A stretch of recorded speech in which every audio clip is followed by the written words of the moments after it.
Good evening. Welcome to Left, Right and Centre. I'm Vishnu Shom.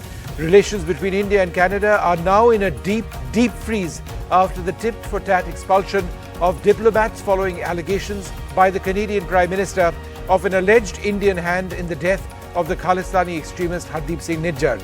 Delhi has categorically denied the allegations, and so far Canada has not shared any proof at all, a point their opposition leaders are pointing out.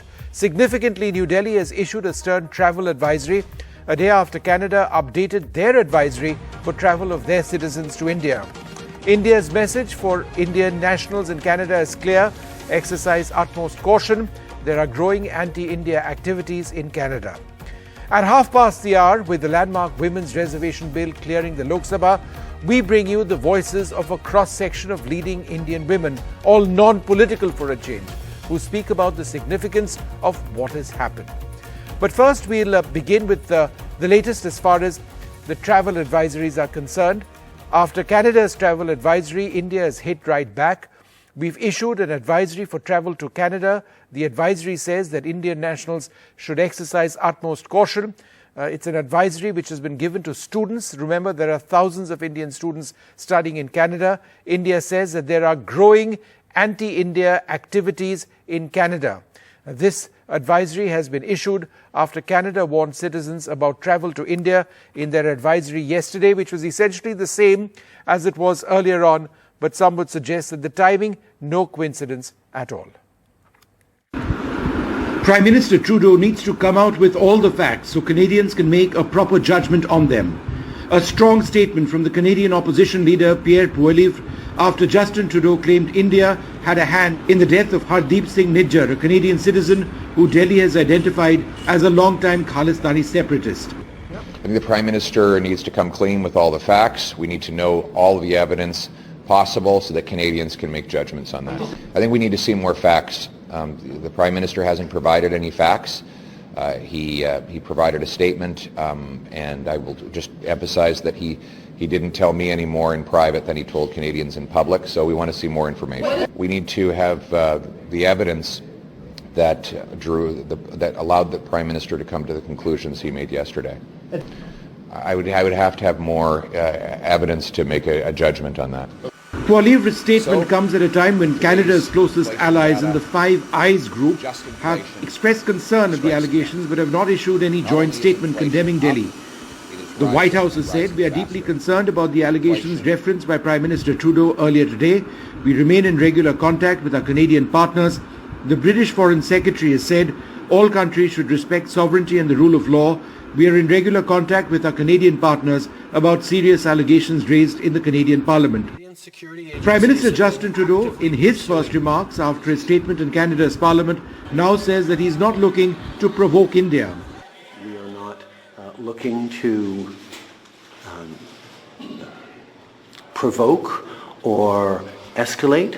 We are simply laying out the facts as we understand them, and we want to work with the Government of India to lay everything clear. Back home, BJP leaders, furious at Trudeau's claims which resulted in a tit-for-tat expulsion of diplomats, say Canada's support of Khalistani extremism on their soil is akin to India backing the movement for an independent Quebec in Canada, a long-standing issue in Canadian politics.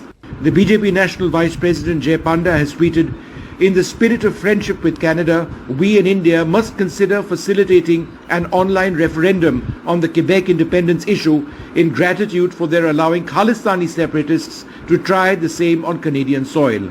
For now, relations between Ottawa and Delhi have entered a deep freeze. Trade talks are on hold, and the focus is now squarely on Justin Trudeau and whether he can back his claims with any evidence. New Delhi has already said the allegations are bogus. Vishnu Shom for NDTV. Well, joining us now, Jay Panda, the BJP National Vice President. Thanks, Jay, very much for being with us. Do you believe that the lack of evidence thus far provided by Canada is absolutely glaring? Without that evidence, there is no credibility to anything that Justin Trudeau has said. Without a doubt, and as you know, our MEA has issued a very strong rebuttal to that. And not just a rebuttal, today there has been a very strong travel advisory because of the very real risks that are faced by Indians there due to the hate crimes that have been going on, and these are being tolerated by the Canadian authorities. I mean, of course, there's a history to this. Canada has sheltered terrorists, not just Khalistani separatists, but of other kinds also. But we have been affected in India because of planning that has happened from there. But also, hundreds of Canadians have died at the hands of these Khalistani terrorists, such as in the bombing of Kanishka. But what has been happening in recent times is mind-boggling. You know, they've been allowed to put up these big hoardings asking for calling with death threats to Indian diplomats.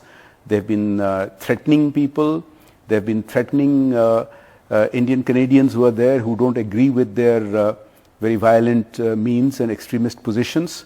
And the Canadian Prime Minister's statement has been questioned by other Canadian leaders, because you can't make this sort of allegation without evidence. And clearly he's getting isolated. He's not getting support across the world for this.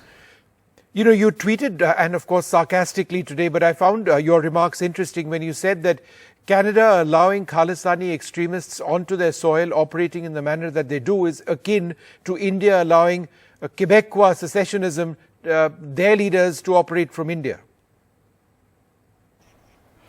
Yes, you know, of course my tweet was worded sarcastically, but it is based on truth, and it is based on realpolitik, because just imagine if we in India were to facilitate a referendum about Quebec wanting to secede. You know, they don't allow referendums for Quebec's independence movement, while they allow these Khalistanis to conduct these fake referendums on Canadian soil. Now, if we were to allow that, can you imagine what would happen? And there have been media reports earlier this year, for example, in the Politico, which have pointed out that the sentiment for Quebec's separation from Canada, independence, is growing. The percentage of people who want that has been growing. Can you imagine, you know, there are elected Canadian lawmakers who stand for Quebec's independence, and they've been going around meeting other global leaders in Europe. I would be perfectly happy to meet them and understand their point of view. How would Canada take that? So, Jay, there's been a travel advisory, as you know, issued by Canada. Now, India has issued a similar travel advisory, you know, using, in a sense, similar language. But I think the point that has been made by India is that in as much as Canadians say that there is a threat of extremism on our soil or terrorism on our soil, we have concerns about the safety and security of Indian nationals in Canada. Without a doubt, Canada has been exposed as sheltering these terrorists and others as well. You know, there are books like No-Go Zones by Rahim Kassam, which point out the Canadian authorities' laxity about appeasing and tolerating and pandering to these terrorist organizations and individuals. But you know, in India, under Prime Minister Modi's leadership, there has been a transformation. This is not that same old India. This is an India today which during the pandemic ran the biggest vaccination campaign in the history of humankind in the shortest time. We helped more than 100 countries with vaccines. Subsequently, we've helped a dozen countries with financial aid. We have become the 5th largest economy, growing the fastest, soon to become the 3rd largest economy. The whole world is vying for friendship with India. And India wants friendly relations with the entire world. Even the 2 or 3 countries who consider themselves as rivals, who still want to have trade deals and friendship with India. So it's bizarre what the Canadian Prime Minister is doing, and the only likely answer can be for very narrow domestic political gains. He's compromising Canada's foreign policy. And yet, Jay, and this is the part which is so terribly unfortunate, we have such very close ties with Canada, students, Indo-Canadians, the family link for generations, and yet there's this tiny fraction of Canadians who are extremists who've undermined this entire relationship, and the Canadian government hasn't seen through that. You know, Canada has had Indian immigrants from about 100 years ago, but we have had bumps along the way. There have been examples where people of Indian origin have not been treated right in Canada. But the reality is that today Canada is a multiracial, multicultural society We've had very friendly relations, like you pointed out. But these Khalistani separatists represent a tiny fraction of the Indian diaspora who are in Canada. The reality is that it does reek of a hangover from a colonial mindset for Canada's leader to be lecturing to India when, Canada itself is not pure as the driven snow. Canada itself has acquiesced to operations where they've taken out terrorists in other countries by other Western countries. And even though we have very strongly rebutted the allegations that the Canadian Prime Minister has made, they shouldn't be behaving like this. So this is not an India which will be lectured to by a hypocritical Western leadership that has some kind of a colonial mindset. Now, Canada has reached out to their closest allies in the Five Eyes group, the Australians, the British, and the United States as well. But none of these countries have actually come together to issue a joint statement. They've all said in separate statements that they are concerned, they want to see the investigation through. But the fact that they've not come together, there's been no universal condemnation, I would suggest has to do with the fact that Canada hasn't, released evidence so far. How would you look at that? I think if you read between the lines, Canada's Prime Minister has painted himself into a corner. I think he's isolated Canada because no one wants to, spoil relations with India. India as a rising economic superpower is being wooed by the entire world because it's a win-win scenario. We are not hostile to any other nation. But what is happening is, if you see the statements coming out from these other G7 countries to which Canada belongs, they're getting pro forma statements, but nothing beyond that. And so I think it's actually bad for Canada's own positioning in the Committee of Nations in the world. But more than that, the same kind of statements can be made about Canada sheltering terrorists, and the travel advisory that India has issued is based on truth. It is rooted on actual facts. We have seen the threats. We have seen the hoardings calling for death to Indian diplomats. This is not how a civilized country behaves. This is not how a developed country behaves. It's bizarre what they're doing. Now, Canada's primary opposition leader, he's issued a statement. You would have seen that. He wants to see more evidence. In fact, that statement, as opposed to backing or endorsing, in a sense, what Trudeau had to say, seemed to question, the initial statement made by Justin Trudeau in the Canadian Parliament. Indeed, I saw the statement by Mr. Poirier, the opposition leader, and he's right, because how can you make such extreme allegations without citing evidence? And how can you ruin relations with the nation with whom you have so much in common in maintaining geopolitical stability, not just in the Indo-Pacific, but around the world? The only reason can be that that Mr. Trudeau is running behind in the polls, and perhaps this is one way he hopes to create a schism and try to get some votes of people that stand for Khalistani separatist causes. But, that is extremely short-sighted. I don't think it's good for Canada. It's certainly not good for friendship with India. And I can't imagine what good will come of it. Well, joining us now, Ambassador Vivek Kajju, Brahma Chelani, Seema Sirohi and Terry Milewski, who's a retired CBC correspondent, has written extensively on the Khalistani movement.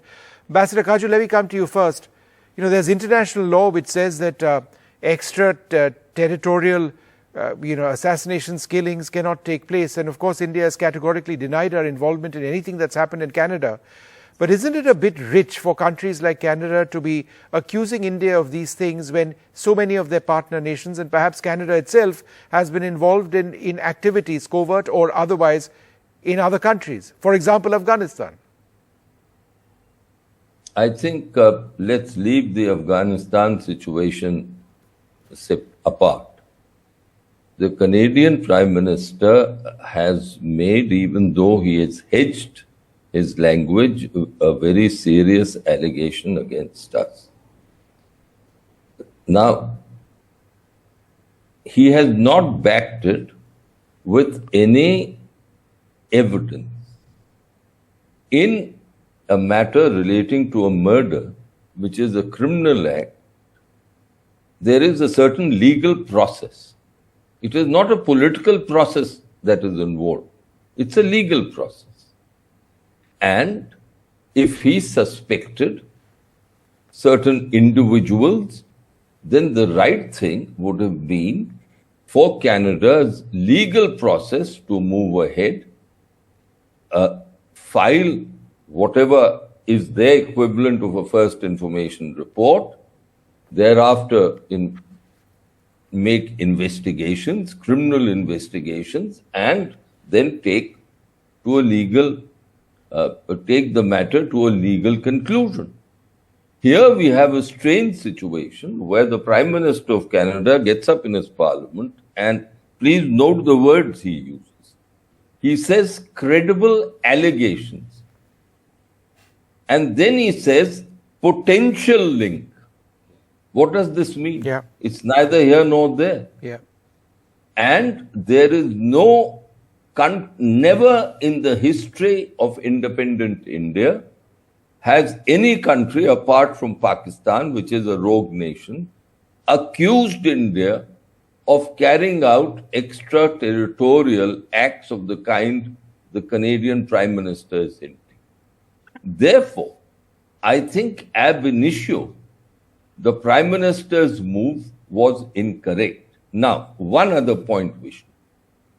If I have seen reports attributed to sources, that is, of course, emanating from Canada, that information was gathered or intelligence was gathered from many countries. Intelligence is a different thing altogether. Intelligence is in matters relating to espionage, etc. Here, a murder is a criminal act. It has to lead to a legal conclusion. There is nothing that he has laid out. He says that we have laid out the facts. His own leader of the opposition has, as you played out, said that we are waiting for the facts. One last thing. Yesterday, when I saw the clip of the proceedings in the Canadian Parliament, where the leader of the opposition also spoke, and all the parties rallied round the Prime Minister, I thought that perhaps the Prime Minister had his team of investigators with him, and they had briefed the political leaders, the opposition leaders, leaders of other parties, on at least some of the facts that they claim to have on this issue.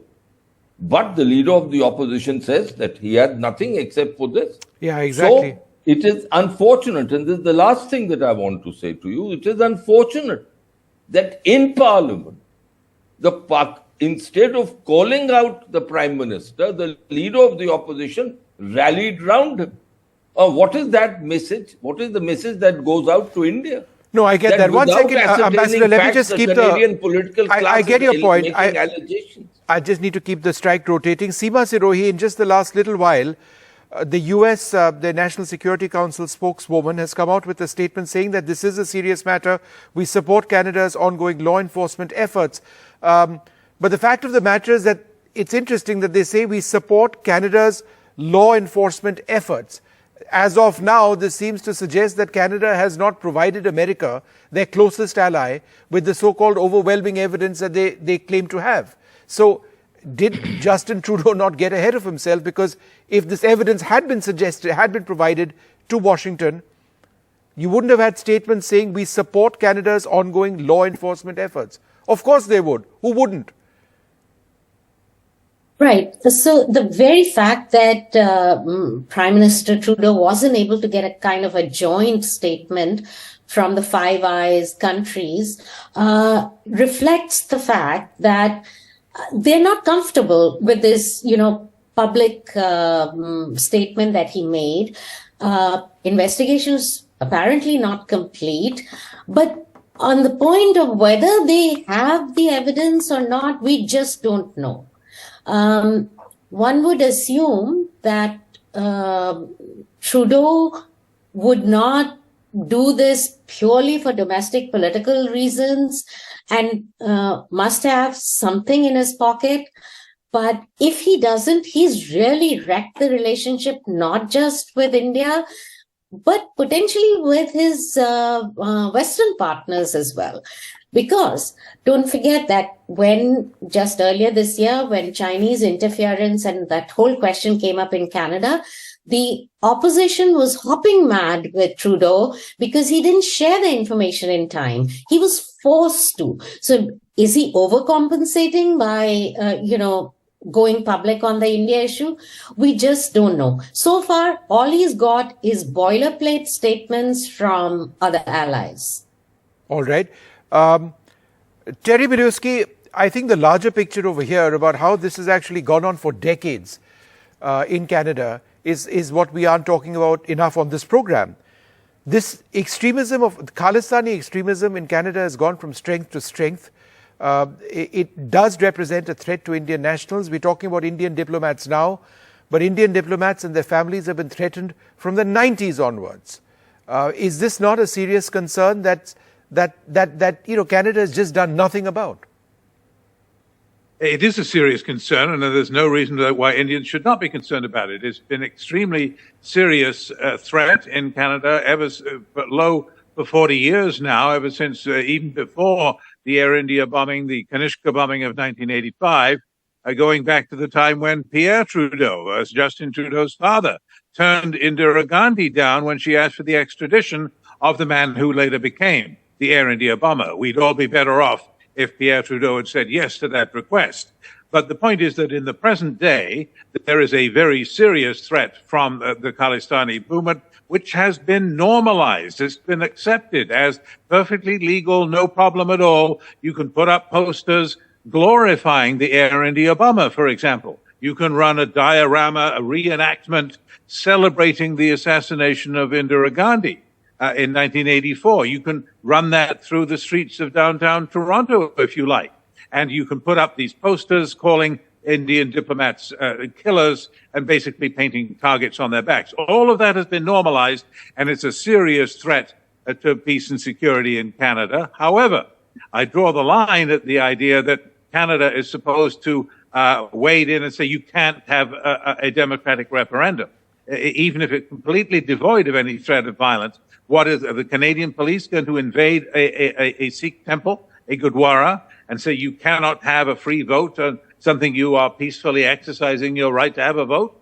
I don't think that's reasonable. I think India goes a little bit too far in its demands, and it needs to focus them on the threat of violence. That's the line that they should not be crossing. That's the line that they are crossing, and Canada lacks adequate legislation to deal with that to the same extent that our allies, the British, for example, 17 years ago, passed a law making the glorification of terrorism a crime. And Canada has done nothing on that score and needs to act on that. The Indians are right about that. But they go too far, I believe, in trying to restrict the freedom of speech. No Western democracy. Indians need to accept this, I believe.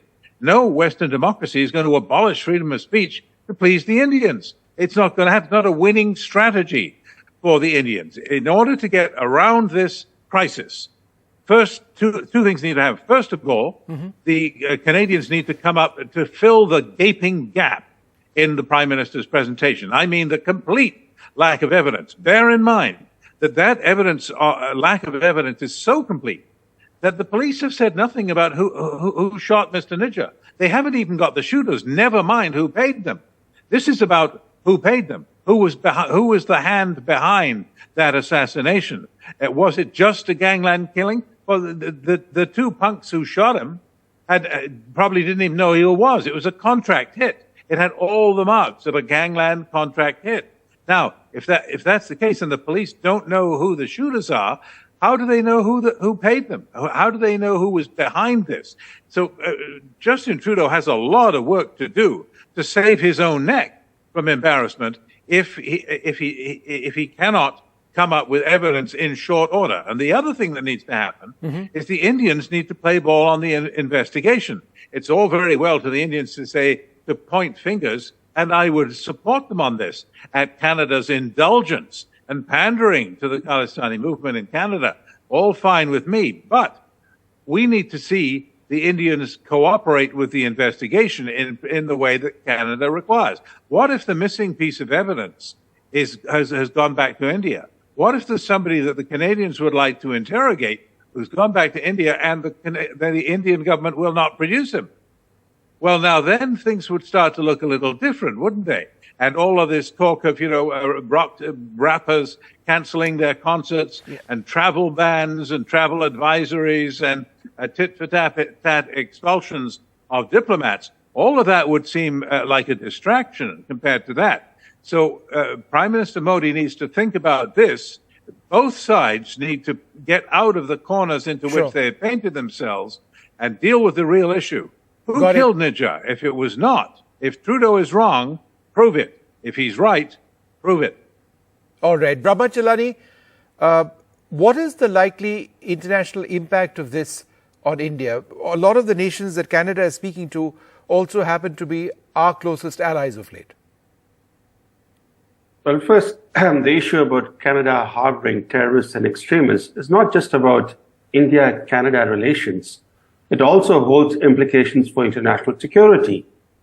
A day may come when Canada-based Sikh militants carry out a major terrorist strike in a third country. Let us not forget that there are few takers for the Khalistan idea in India's Punjab. But Canada's British Columbia province has become the global hub of the Khalistan movement. British Columbia is home to nearly 24 prominent Sikh extremists who are wanted in India for committing acts of terrorism. So it's against this background, and given also the background that Canada has been the launchpad for major acts of terrorism, the Kanishka bombing being the most prominent example, and now we are seeing under Trudeau growing Sikh separatist activity. It's not just Sikh separatism. It's okay to advocate Khalistan. It's not a it's covered by freedom of expression.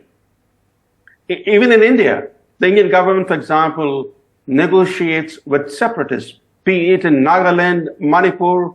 In the past, India has negotiated with separatists in Mizoram and in several other states. So advocating secession by itself is not a crime. What is criminal and which is being tolerated in Canada is endorsing violence and glorifying terrorism. Sure. For example, if you look at Trudeau, he's heading a minority government that depends for its survival on support from the new Democratic Party leader, Jagmeet Singh. Yes. Now, Jagmeet Singh's background, he as a lawyer defended Sikh militants who not only were espousing the cause of Khalistan, but actually were also accused of acts of violence. And he has participated in events where speakers have endorsed political violence as a legitimate tool to achieve Khalistan. Now, his principal backer, the guy who's keeping his coalition government in power, is, to say the least, a Khalistani sympathizer, if not a Khalistani advocate. Right. So it's in this background, I think, that what's happening in Canada holds important implications, not just for India-Canada relations, but for larger international security. It does indeed, Brahmachalani. May I have one sentence? I'm glad that just one sentence, please. One sentence, Ambassador Karchu, because I'm out of time on the segment. More. Go ahead, yes. I find it passing rich that India is being asked to cooperate in this matter by our Canadian colleague, when Canada for the last 30 years has refused in case after case to either extradite people who are known criminals or to even restrain them. This man Nijjar himself was an accused in India. Yeah. What did Canada do? Did it send him to us?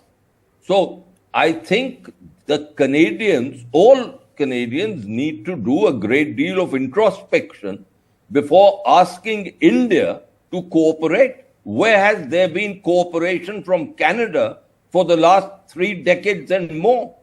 The Kanishka bombing is the prime example. The Kanishka case was a shocking case. I think the Canadians should be ashamed of themselves and for the manner in which their government handled that case. All right, Ambassador Kaju, you make your point very, very strongly over there, and I think that does reflect the sentiment of many in this country. I'd like to thank you all very much for joining us. Thank you very much indeed. We're going to move on, and we're going to take a look at the historic Women's Reservation Bill, which has cleared the Lok Sabha today. It has to clear the Rajya Sabha. That will likely be just a formality. We decided that we're going to speak to non-political voices about why this is so significant. That's coming up after this short break. Welcome back. The historic bill providing 33% reservation to women in Parliament and state assemblies was passed in the Lok Sabha today after hours of fierce debate. It's the first time the bill was introduced and passed in the lower house. The bill was passed with the support of 454 MPs. Only 2 MPs voted against it. The bill will be presented in the Rajya Sabha tomorrow, the day 4 of this special session. Parliament saw some sharp reactions, however, to the bill in favour and against, while the former Congress chief Sonia Gandhi demanded a reservation for other backward classes and immediate implementation of the bill. Smriti Irani said her government has made women count and that women matter. What we can bring you are a couple of those reactions. How this country is governed. Of course, Lok Sabha and Vidhan Sabha, but beyond that, they are the 90 secretaries of the government of India. 90 people, secretaries, are responsible for managing the core of the government of India. And I ask myself the question, how many of the 90 people come from the OBC community? ये जो हिंदुस्तान की सरकार को चलाते हैं, जो budget को चलाते हैं, इनमें से ओबीसी कितने हैं? मैं आपको जवाब देना चाहता हूं। हिंदुस्तान के सेक्रेटरीज 90 में से सिर्फ 3 ओबीसी से हैं। और आंकड़े अगर आपको चाहिए तो मैं बता देता हूं, सुनने के लिए आप बैठे नहीं हो। भारतीय जनता पार्टी के सांसद में 29%, 85 सांसद ओबीसी कैटेगरी के हैं। कंपैरिजन करना है तो आ जाइए। और मान्यवर मंत्री भी 29 ओबीसी कैटेगरी के। मान्यवर, सस्ते चुनावी वादे करना और पॉलिटिकल भाषण करना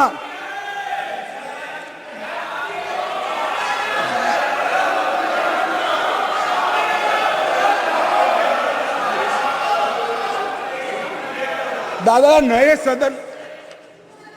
सदन में तो उम्र के हिसाब से कुछ करिए। मान्यवर, बीजेपी के ओबीसी एमएलए 1358 में से 365 है, 27% है। ये सभी ओबीसी का राग आलापने वालों से ज्यादा है। मान्यवर, बीजेपी के ओबीसी एमएलसी 163 में से 65 है, 65 है, 40% है। ये 33% की बात करते हैं। मान्यवर, चुनावी भाषण करना बहुत ठीक है, कोई एनजीओ बनाकर दे देता है, चिट्ठियां आकर पढ़ जाना ठीक है। भैया, मन से पिछड़ा वर्ग का कल्याण करने का काम हमारे नेता नरेंद्र मोदी जी ने किया।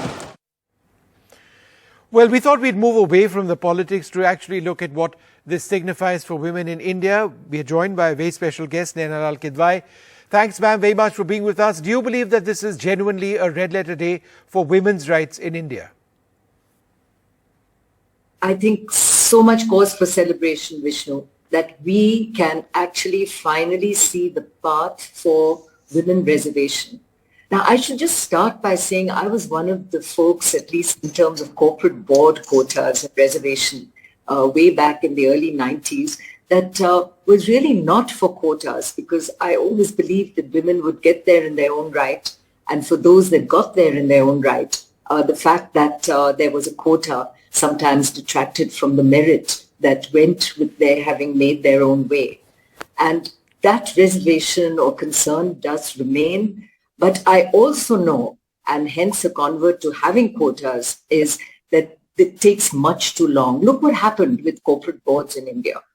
We remained at 6% as recently as 2013. And it was only once corporate law action mandating one woman on a board happened that we saw board representation go up all the way to 18% as it is now. Still low, but at least an increase into the high teens and going up every day. So what we have in terms of reservation is the ability to finally catch up, and hence the reason to celebrate. I was actually looking at some of the statistics of other large democracies. Mexico at 50% representation already. South Africa just north of 45%. Most of the European countries in the 40s. We are really far, far behind. Only Japan looks lower than us at 10%. So we have to catch up, and the only way we can catch up and ensure rightful representation, this is not about reservation, but about rightful representation, it is by having quotas and by bringing a reservation bill in. Do you believe it will take some time? I mean, it will take some time. Is that a concern for you? There'll be a census, the entire delimitation process. Does that worry you? Oh, certainly. I mean, I don't understand this process completely, but what I've understood is that it would be nearer 2029 that we would see this having come into action. So I hope that once there is a convening, as there appears to be across parties on bringing this bill in, that there can be more attention given to how we can bring this in as quickly as possible.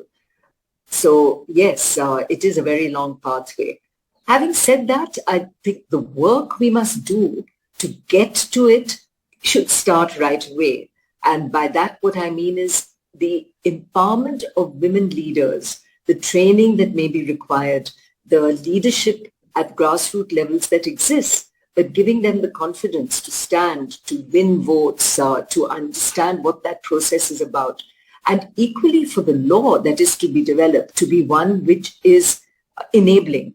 And what I mean by enabling is, so yes, you tick mark that the numbers in Parliament, but to ensure that the decorum of Parliament is one that permits that voice to be heard, that we do not see the treatment of women in Parliament to be anything other than exemplary. And for that, it's not just the training of women and the leadership they need, but of the men that represent us as well. So how does Parliament look in terms of, should there be a creche? Are there enough women's toilets? What is the treatment accorded women in Parliament? I think all of this will require attention, and I'm hoping that as the law actually moves forward, we address both the environment in which women operate, but also how that representation should be firm and capable. We talk about our demographic dividend being our biggest benefit as we're now the largest country in the world. But a large link to that, of course, is getting women into the formal workforce. If that doesn't happen, we will not achieve what we can with this huge dividend. Do you believe that the inclusion of more women in Parliament would be, an inspiration to involve women in other sectors as well? I was just looking at a study which looked at Nepal, which put in 33% reservation. And the study was about what that has done for Nepal. And the study has actually demonstrated that beyond just the 33% reservation, the role of women in society, the empowerment that came therein, the various ways in which they have measured how women are delivering and performing in society and how their role changes are all very positive. So there is no doubt that when you create this body up at the highest level, at the legislative level, that those role models in their very own ways engender a whole bunch of others to follow in their footsteps. But equally, there is a flow down of policy, and everything that happens in Parliament sees passage only through a gender lens as well. So if it is a policy on education, on health, that there is horizontally an application on what does it do for women, how does it advance the cause of women. And I think that is the change which becomes very important. So beyond the numbers, to make sure that it's the voice of women towards empowerment of women that happens, and the discipline that must come with it. Absolutely. Look, it's always wonderful speaking to you, ma'am. Thanks very much for being with us on this program. We'll be joined now by another very special guest. Reena Dhaka joins us. Reena, how do you look at these developments in Parliament? Is it just for the benefit of our political class, or do you believe that this would have a huge benefit for women across India? So I do believe this is a red letter day for women in India, because there's been a lot of news, and I also learned that India is not the only country in the world where the women in the parliament are very marginally represented. So as I've understood, we have about 7 to 14%, I'm not sure which percentage is correct, of women elected representatives. And it's high time, folks. I understand that this will not go into action ASAP. It will take another season, I think 4 to 5 years, to get tabled in the literal sense of the word. But the process has started, and if the wheels of this journey are slow, so be it. But we have to get onto this wagon. Reena, will this be an inspiration for women in different walks of life? Yes, I believe in the sense there has to be representation from both sexes in the world we are in today, because that is the unit value of our life at core, be it a home, be it a workplace, anywhere. So similarly, in running a country or the affairs of the parliament, we must have the role of female and women representation. Yes, it is important that the people who elect the female leaders, they bring into limelight heroes who will play a big role and significant journey in our lives and the lives of many others in the times to come. One more question, Reena. Do you believe the induction of more women in Parliament will result in an improvement in the conduct of our parliamentarians? Less fighting, less screaming, more debates, more conversations, more decisions? Yesterday, I was watching from on top. They invited us to be a part of the first day of the Parliament. And there was uproar, there was fist fighting, and apparently there was drama blood on the table also, which we couldn't see, fortunately. And I hope either it'll turn the women into warriors and more feisty creatures, or the men will turn around and learn how to have a more civilized code of conduct. All right, Reena, thanks very much for sharing your thoughts. It is an incredible day for India. It will take some time, but true representation of women in Parliament, women being at the heart of our democracy, that will certainly be something that will benefit countless Indians. We're out of time on Left, Right and Centre. For now, this short break.